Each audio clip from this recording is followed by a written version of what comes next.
Continuando con el desarrollo de esta semana número 10 del ciclo 2017-2, vamos a abocarnos a resolver las preguntas del presente boletín. Y así tenemos la pregunta número 1, que dice lo siguiente. David y José conversan un día después de su clase de historia acerca de las razones por las que el Perú, pese a todos sus recursos naturales, no ha logrado aún ser un país desarrollado ni social ni económicamente.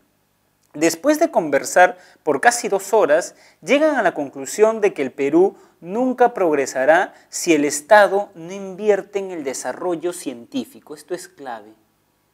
El Perú nunca progresará si el Estado no invierte en el desarrollo científico, ya que, según sus conclusiones, ningún país rico llega a hacerlo sin desarrollar su industria y tecnología.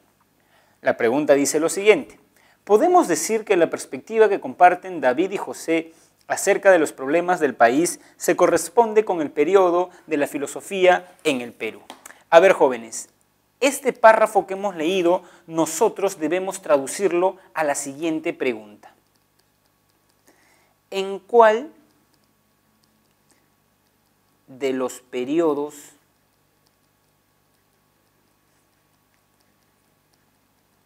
de la filosofía peruana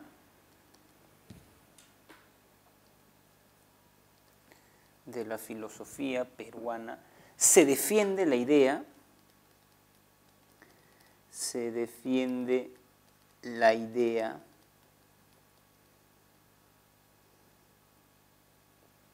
de que el progreso depende del desarrollo científico?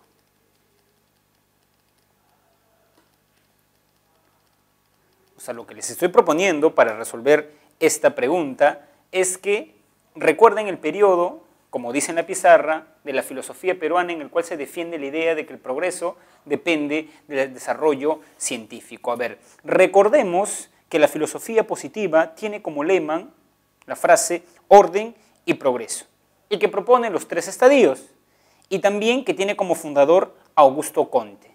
En el Perú tiene como máximo representante el positivismo a Manuel González Prada, quien precisamente confiaba que la ciencia resolvería los problemas sociales y económicos del Perú. Por eso la clave de esta pregunta es la C. Y recuerden, cuando ustedes vean progreso y que este progreso depende de la ciencia, la clave correcta es el positivismo. Pregunta número 2. Pese a que el periodo escolástico de la filosofía en el Perú y Latinoamérica tuvo como características el dogmatismo y el principio de autoridad, se entabló un debate filosófico bastante complejo e interesante acerca de... A ver, lo primero que deben recordar acá es que nos están hablando del periodo escolástico. Y está hablando de las características de este periodo como el dogmatismo y el principio de autoridad. A ver, recordemos que la escolástica es el primer periodo de la filosofía en el Perú. Y recordemos también que este movimiento en realidad surgió en Occidente y que tuvo como representante a Tomás de Aquino. Se dice que en la escolástica primó el principio de autoridad.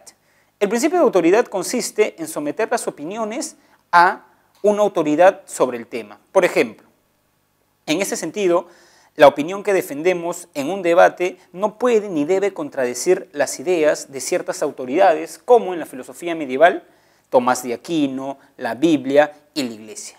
Sin embargo, como señala la misma pregunta, a pesar de que en la escolástica prima el principio de autoridad, que es someter nuestra opinión en un debate a la opinión de una autoridad en el tema, en Latinoamérica se da un debate acerca de, vamos a poner acá, escolástica.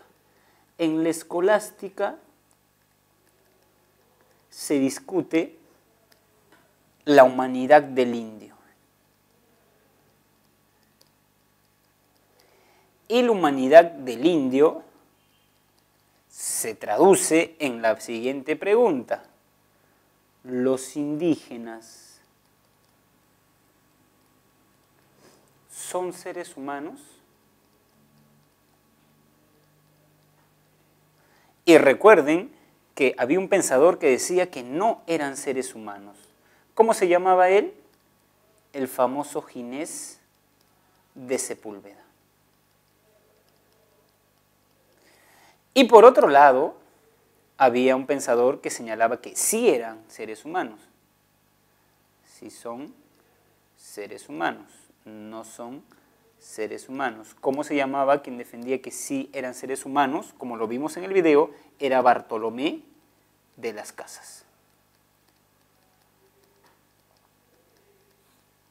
Bueno, lo que decía Ginés de Sepúlveda era que no eran seres humanos, pues carecían de razón.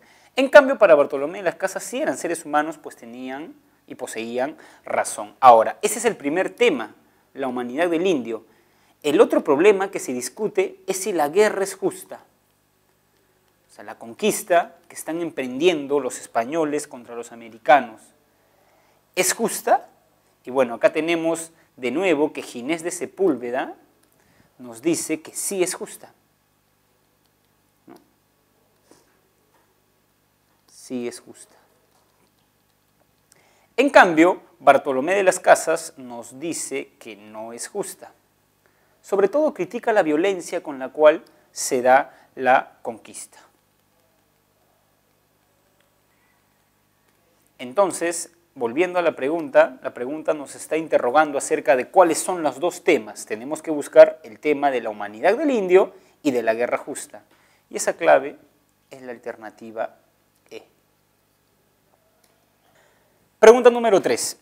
El periodo nace como una oposición y crítica a la visión cientificista de él, ya que los intelectuales de aquella época consideraron que constituía una visión reduccionista de la realidad.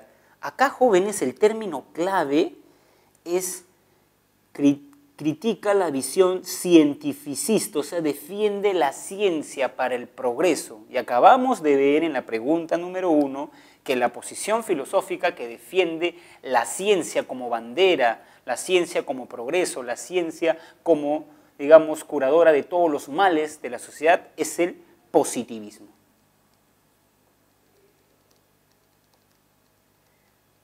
Los intelectuales de este periodo consideraban que la ciencia podrá explicar todos los fenómenos de la realidad y por ello confiaban que resolverá todos los problemas del Perú. Recordemos también que el positivismo fue adoptado posguerra del Pacífico, cuando Chile nos dejó mal en muchos ámbitos de nuestra sociedad y por ende fue adoptada el positivismo como una filosofía reformadora que nos iba a dar un mejor porvenir. Pero precisamente la corriente que surge después, que se denomina el espiritualismo,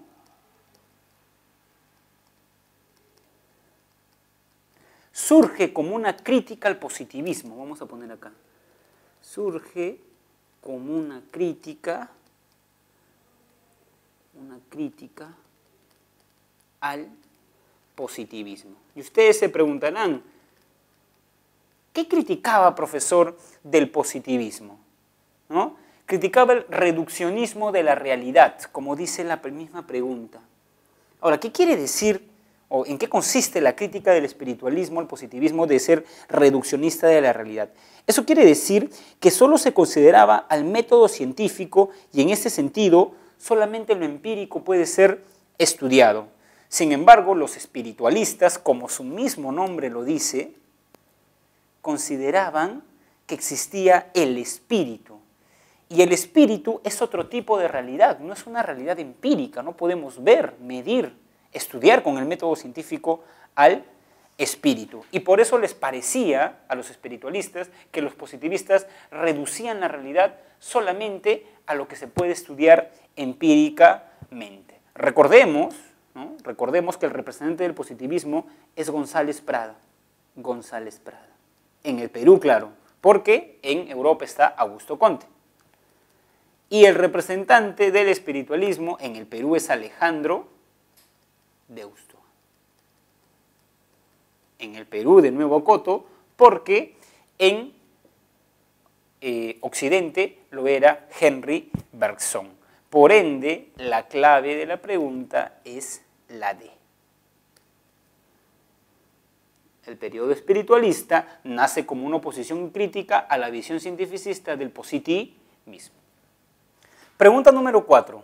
Durante el periodo romántico, la discusión entre liberales y conservadores se centró en el problema relativo a ver, recordemos que en el romanticismo el problema que se discute se denomina soberanía política. Soberanía política. Ese es el problema que se discute ahora. Ese problema se traduce a la siguiente pregunta. ¿Qué tipo de gobierno debe adoptar el Perú? ¿Y quiénes deben gobernar?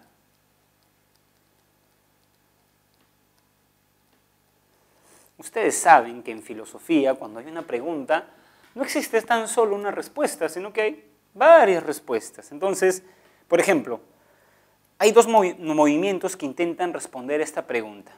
El primero es el que se conoce como los conservadores.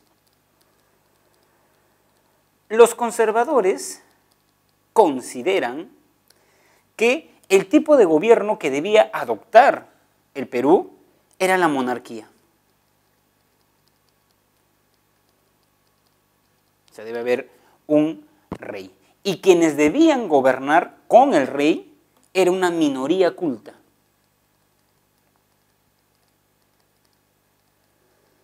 Incluso él habla de que el gobierno, o sea, con él estoy haciendo referencia al representante, vamos a ponerlo acá, se llama Bartolomé Herrera.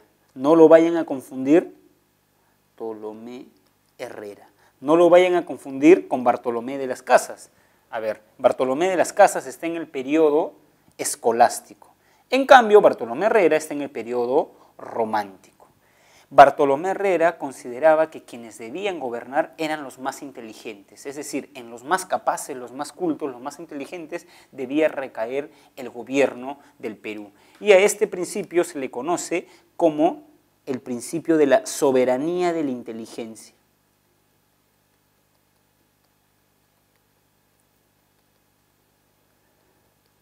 Sin embargo, había otra postura que defendía ideas diferentes a los conservadores. Estos se hacían llamar los liberales. Y los liberales decían que el tipo de gobierno debía ser la democracia liberal.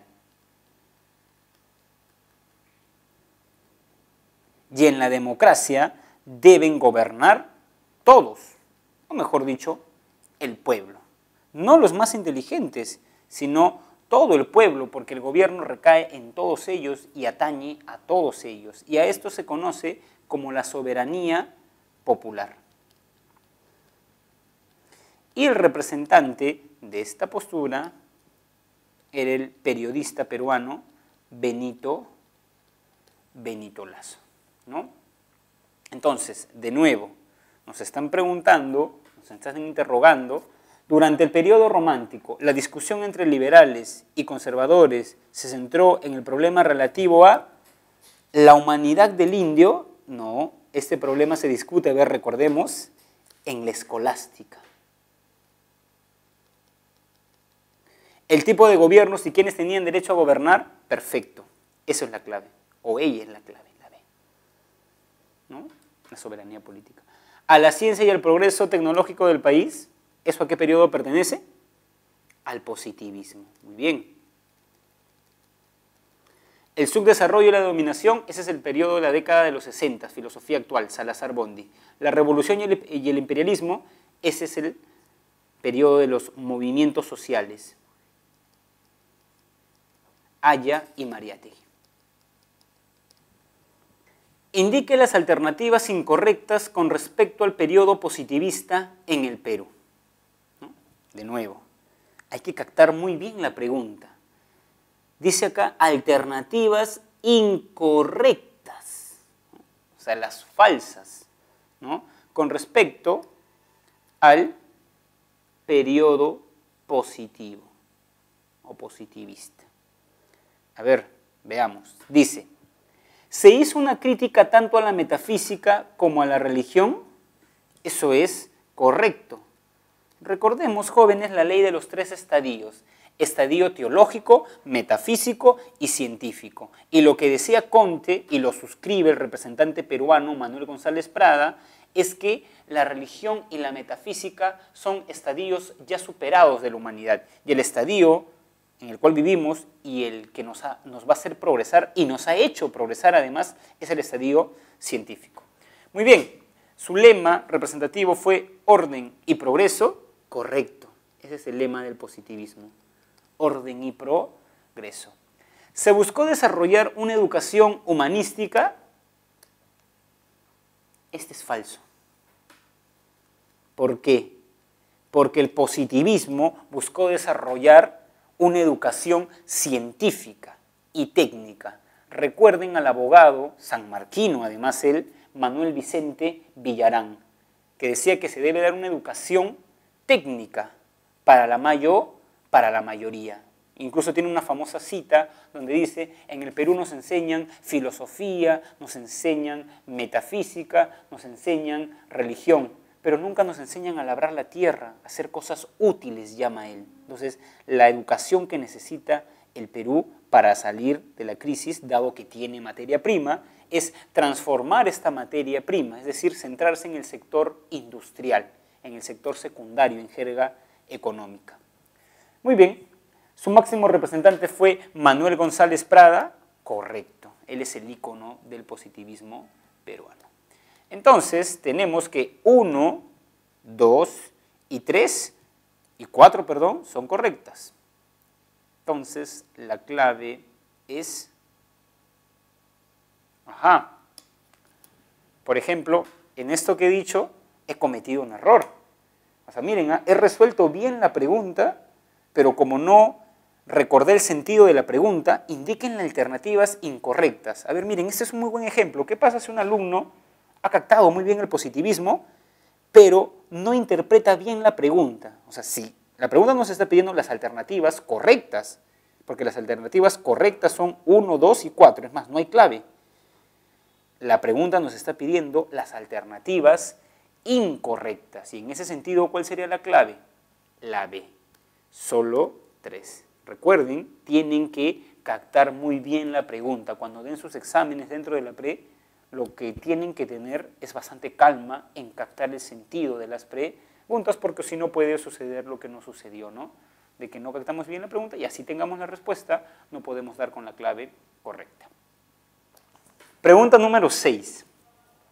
Carlos es un estudiante de filosofía que cuestiona a su profesor acerca de la originalidad de la filosofía que se ha desarrollado en el Perú. Primer punto clave, originalidad de la filosofía que se ha desarrollado en el Perú y Latinoamérica.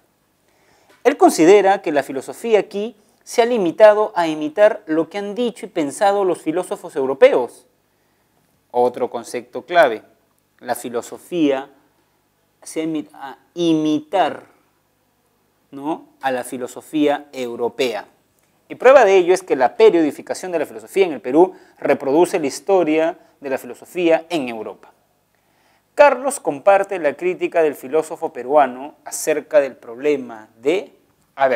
recordemos que en la filosofía actual se tiene el problema de la originalidad, ¿no? Problema de... Problema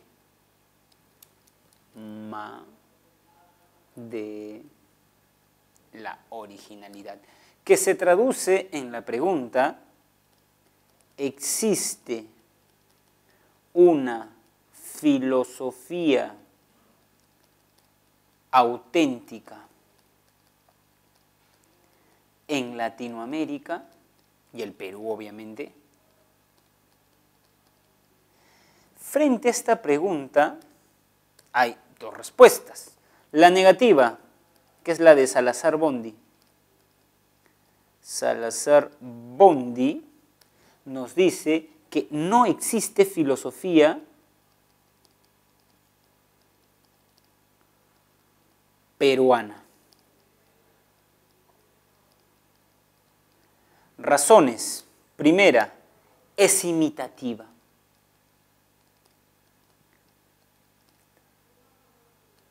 quiere decir que sea imitativa? Salazar Bondy nos diría lo siguiente, a ver, Europa y Latinoamérica. En Europa surgió la escolástica.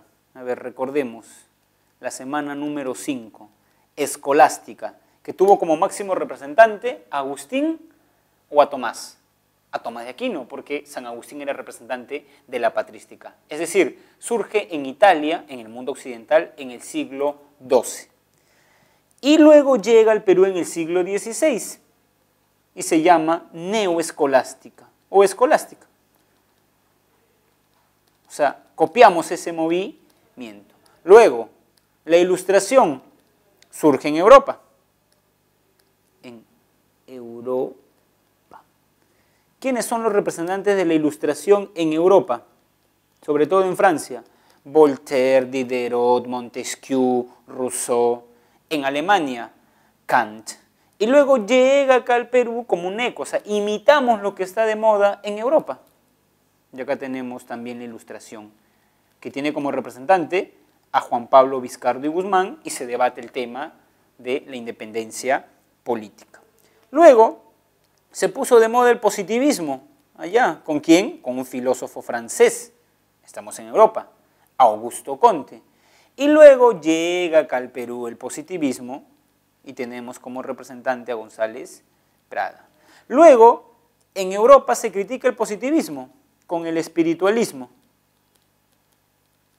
Bergson, filósofo francés. Y en Latinoamérica también se critica el positivismo con Alejandro Deusto, espiritualismo. Piensen en un caso como el rock. El rock surgió en Inglaterra.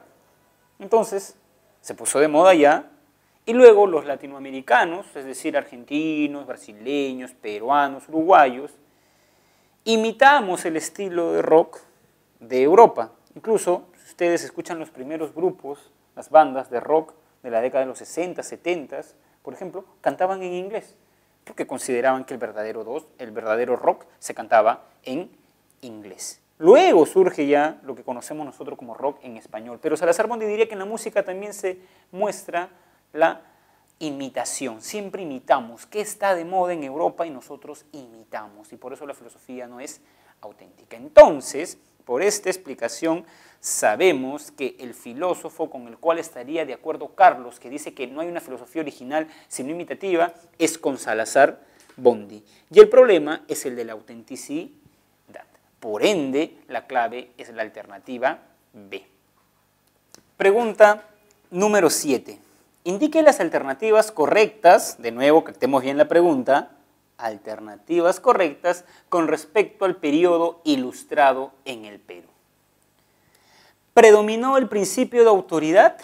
Eso es incorrecto. A ver, recordemos la primera pregunta que resolvimos. La primera pregunta decía que en la escolástica se daba el principio de autoridad.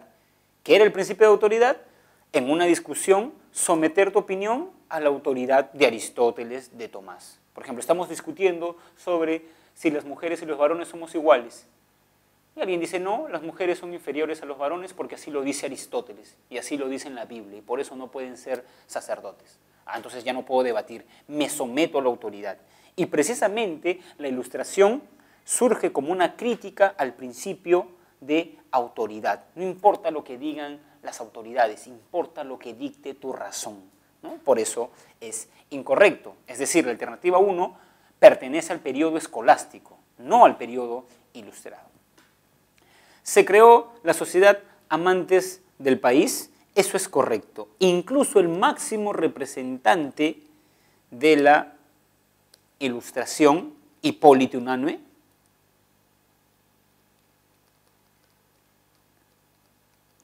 pertenecía a la Sociedad Amantes del País y a su órgano de expresión, el Mercurio peruano. Se difunden las ideas de independencia política, correcto también. Recordemos a Juan Pablo Viscardo y Guzmán, prócer de la independencia.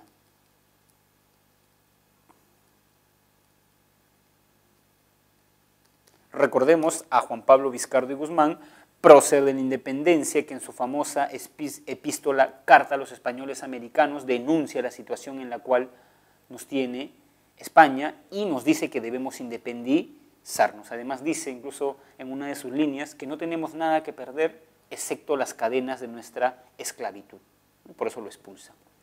Muy bien, y el ítem 4 dice, ¿tuvo influencia del empirismo europeo? Correcto. A ver, una pregunta. Correcto. Si tuvo influencia del empirismo europeo, eso quiere decir que ¿quién influenció? ¿René Descartes o John Locke? John Locke, porque John Locke es el representante del empirismo y René Descartes del racionalismo. Esto solamente para recordar las ideas que hemos venido viendo en el curso. Entonces dice, indique las alternativas correctas, 2, 3 y 4. Por ende, la clave es la alternativa D. En la pregunta número 8, jóvenes, tenemos un texto. Y es importante que practiquemos los textos porque ustedes, como han podido ver en su primer examen, bueno, en este caso también en el segundo examen, ustedes ven que nosotros, los profesores de filosofía, estamos interrogando y estamos poniendo textos. O sea, queremos ver su comprensión de textos filosóficos. Entonces, vamos a practicar con esta pregunta número 8, que es un texto de Augusto Salazar Bondy, una eminencia de la filosofía peruana sanmarquino. Parecía que se supone que esa problemática de la liberación, o sea, está hablando de la liberación de la filosofía latinoamericana, y él dice, parece, ¿no? Parece muy moderna, y además parece vinculada a la teología de la liberación, el padre Gutiérrez. Pero creo que se puede llevar la reflexión, dice Salazar Bondy, a un antecedente claro, lejano, ¿no? Lejano, ajeno al fundamento teológico, que es el pensamiento de Mariátegui. O sea, lo que está diciendo hasta este punto Salazar Bondy es que se suele asociar la filosofía de la liberación a la teología de la liberación. O sea, la filosofía tiene un antecedente, la filosofía de la liberación tiene un antecedente teológico. Pero lo que dice Salazar Bondy es que no, que si buscamos antecedentes, en realidad el antecedente, ¿no?, más importante es Mariátegui. Y dice acá, en la década de los 20, escribió un artículo planteándose la cuestión de si existe pensamiento latinoamericano, hispanoamericano. Y dice lo que estamos diciendo muchos, que no cabe pensar en una filosofía que esté en plan de producir liberación mientras no se dé un proceso de destrucción de los elementos del colonialismo y la dominación. Entonces, por esto que hemos leído,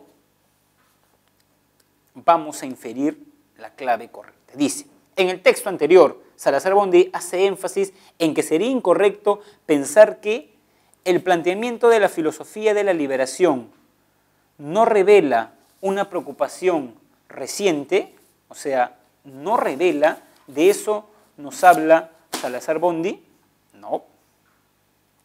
La filosofía de la liberación debe sus planteamientos a la teología de la liberación, o sea, debe sus planteamientos. ¿Qué quiere decir? Que se inspira en ella, precisamente como hemos visto el texto, dice que pareciera que se inspira en ella, pero en realidad tiene su fuente en Mariátegui. Y recordemos, la pregunta dice, en el texto anterior Salazar Bondy hace énfasis en que sería incorrecto, o sea, ¿qué no se deduce del texto, mejor dicho?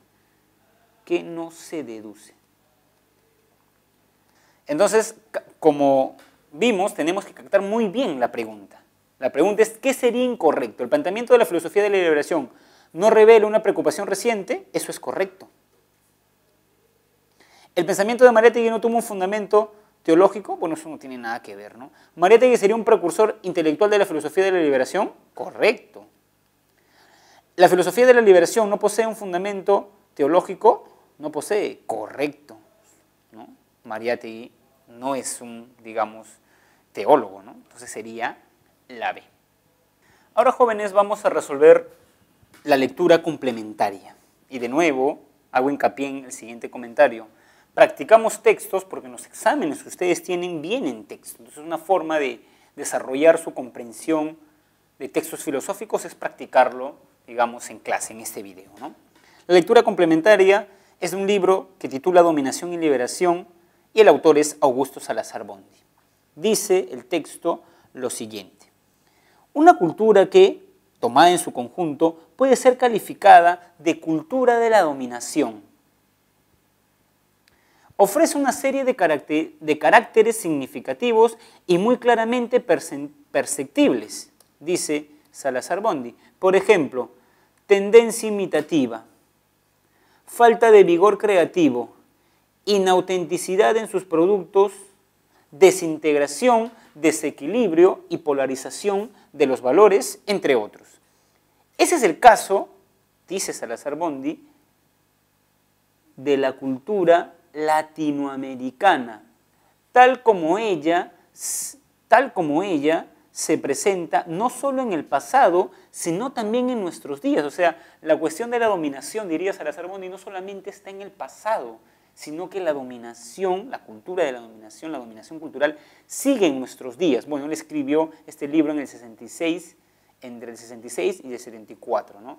Dice: no hay, en efecto, una aportación latinoamericana propia, un impulso generador de nuevas tendencias y corrientes, con repercusiones mundiales en la ciencia, la filosofía, la ética, el derecho, la religión e inclusive en el arte. O sea, nosotros imitamos las corrientes europeas, pero no hay una corriente propia en Latinoamérica que, digamos, sea tan importante que los europeos nos traten de imitar o le tomen importancia, le tomen atención a estas corrientes, ¿no? Muy bien, entonces la pregunta dice: ¿cuál de los siguientes enunciados es coherente, ¿no? Es coherente con el texto.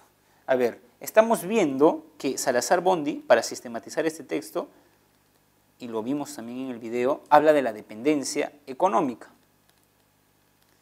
Y esta dependencia económica produce una dominación cultural. Y esta dominación cultural produce, ¿no?, una inautenticidad en la filosofía.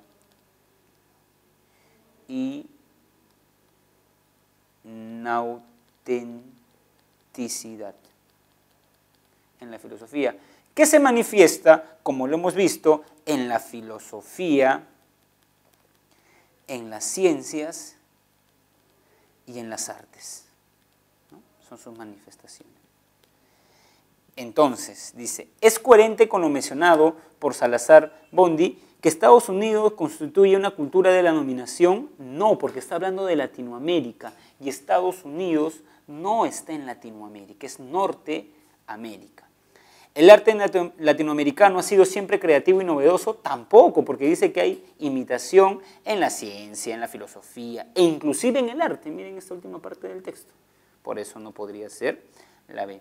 ¿La dominación se manifiesta en los productos culturales de un país? Claro, en su filosofía, en su música, en su arte, en su derecho. Y por ende, la clave correcta del texto es la alternativa C. Muy bien, jóvenes, entonces hemos dado una visión bastante general y, digamos, también hemos abarcado mucho tiempo en esta historia de la filosofía latinoamericana, desde el siglo XVI hasta el siglo XX. Y recuerden que los dos problemas fundamentales son: ¿desde cuándo existe filosofía latinoamericana?, los periodos, y el problema de la autenticidad, si la filosofía latinoamericana es auténtica o no. Incluso en nuestros días se sigue discutiendo este segundo problema. Espero que esta reflexión, esta clase, nos haya movido a pensar sobre la autenticidad o no de nuestra cultura.